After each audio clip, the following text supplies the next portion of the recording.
एक वृद्ध भिक्षु और एक युवा भिक्षु दोनों नदी किनारे से चले जा रहे थे।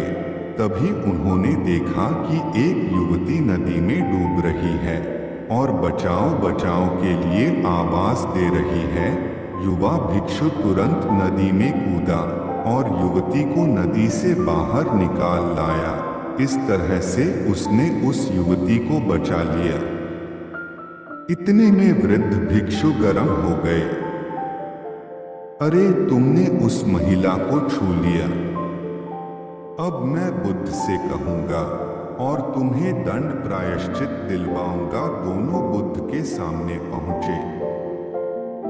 वृद्ध भिक्षु ने कहा, भंते, इसको दंड मिलना चाहिए।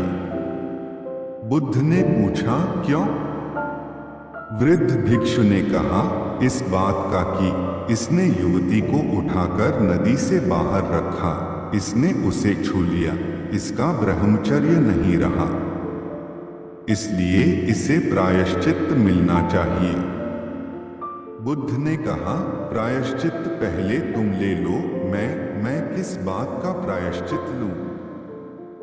विस्मय से उसने पूछा। बुद्ध ने कहा, इसने तो उस महिला को उठाकर वहां ही रख दिया, पर तुम तो उसे अपने मानस में उठाकर यहाँ तक ले आए।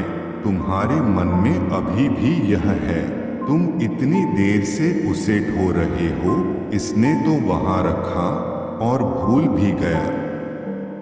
सुनो, मैं तुम्हें परिणामों की निर्मलता के लिए यह 4 उपाय बताता हूँ। 1, हमेशा मन को स्वस्थ रखना। दूसरों के बारे में विकृत नहीं करना। 2, इंद्रियों पर विजय प्राप्त करना। 3, अच्छी संगति में रहना। 4, प्रार्थना करना। ये सब करना किसी को भी आ जाता है तो वही नेक इंसान बन जाता है। बुद्ध ने अपनी नीतियों में न केवल जीवन को बेहतर बनाने के सूत्र दिए, बल्कि उन आदतों का भी उल्लेख किया है जो मनुष्य को समस्याओं से घेरती हैं। उनका मानना था कि झूठ बोलने की आदत इंसान को समस्याओं में डाल देती है। झूठ न केवल समस्याओं को बढ़ाता है, बल्कि व्यक्ति की छवि को भी धूमिल करता है।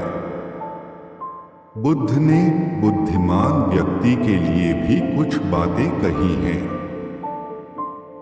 उन्होंने बताया है कि बुद्धिमान व्यक्ति को जीवन में कुछ गलतियां नहीं करनी चाहिए।